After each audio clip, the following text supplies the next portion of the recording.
Toute connaissance vient des sens qui permettent de constater ce qui est ou ce qui semble être, car ce qui est perçu doit être expliqué par la raison, parce que c'est elle qui permet de connaître le sens caché de la vérité. Regarde devant toi, tes sens ne te disent pas que la Terre est plate? Oui, avec des montagnes et des vallées. Dans cette vidéo, une question simple a été posée à des professeurs, astrophysiciens, spécialistes en cosmologie et de la gravité. La question était, comment peut-on avoir une atmosphère sur Terre avec le vide de l'espace qui nous entoure? Alors comment pouvez-vous avoir une pression de gaz sans récipient? Ah!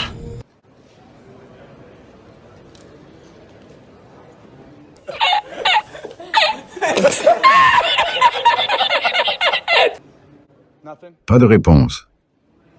Danny Faulkner, professeur en astrophysique. Dr Pogosian. Salut Kiri, ravi de vous rencontrer. Donc monsieur, on m'a recommandé de venir vous voir.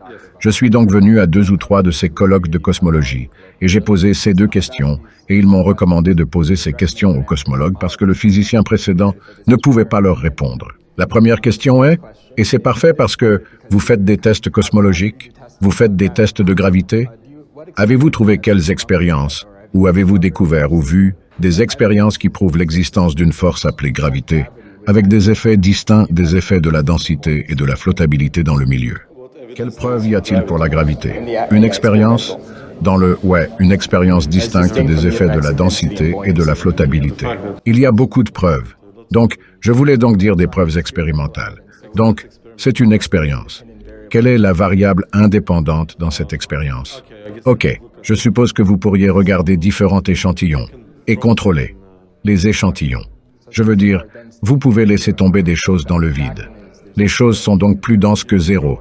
Je veux dire donc le vide est qu'il y a un milieu zéro et tout.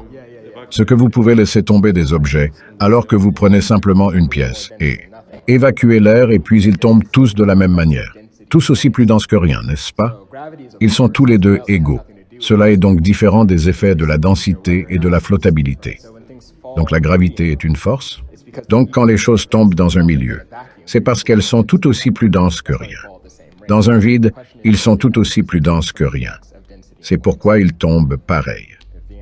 La question est donc plus distincte des effets de la densité et de la flottabilité. Je ne suis pas sûr de pouvoir ajouter plus que ce que j'ai dit.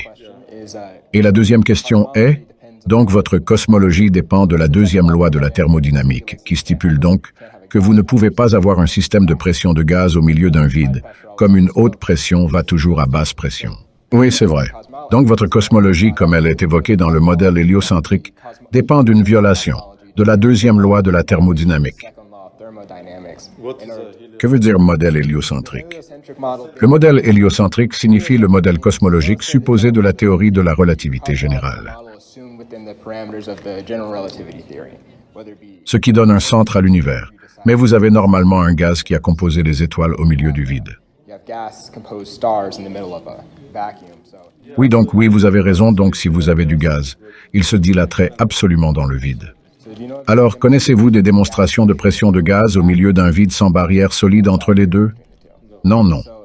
Serait-il vrai de dire que le modèle cosmologique qui sous-tend les hypothèses de la cosmologie populaire, quelle que soit celle-ci, dépend d'une violation de la deuxième loi de la thermodynamique? Ce n'est pas différent parce qu'il n'y a pas...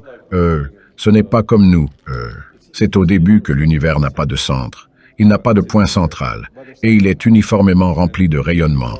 Donc il est déjà équilibré, donc le gaz est distribué dans tout le volume de l'univers.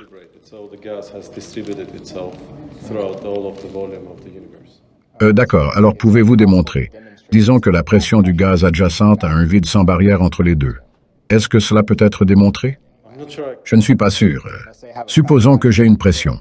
Supposons que j'ai une boîte à chaussures pressurisée à l'intérieur d'un vide. J'ai percé un trou à l'intérieur de cette boîte à chaussures. Y a-t-il un moyen de démontrer que l'air ne pénètre pas dans le vide et qu'elle reste à l'intérieur de la boîte? Je ne pense pas. Comme vous, je pense que vous avez raison. Si vous percez un trou, l'air s'étendra. Je sais que je ne peux pas y penser, à moins que vous mettiez simplement la boîte à chaussures à l'intérieur d'un gaz très dense, beaucoup plus dense ou quelque chose comme ça, que vous la mettiez à l'intérieur comme de l'eau ou quelque chose comme ça. Il est donc vrai de dire que vous ne pouvez pas avoir de pression de gaz au milieu d'un vide sans un récipient solide. Oui, alors comment est-il possible que nous avons de l'atmosphère sur Terre sans un conteneur solide? Parce qu'il est attiré par la Terre. Par gravité. Mais pourquoi la gravité ne retient-elle pas l'air dans la boîte à chaussures? Parce que la boîte à chaussures n'a pas assez de gravité. Elle est plus proche de la Terre, et il y a beaucoup de gravité. Et dans la boîte à chaussures, cela ne le fait pas. Alors pourquoi la gravité de la Terre ne maintient-elle pas le vide de l'air à l'intérieur de la boîte, qui est au milieu d'un vide? Parce que le gaz a de la pression, donc il a une pression et il sort juste dans le vide. J'ai des gens qui m'attendent, et j'ai besoin d'y aller. Sorry, I'm just saying, I have people waiting and I need to go. Alors comment pouvez-vous avoir une pression de gaz sans récipient?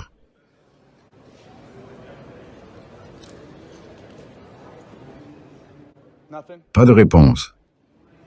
Danny Faulkner, professeur en astrophysique.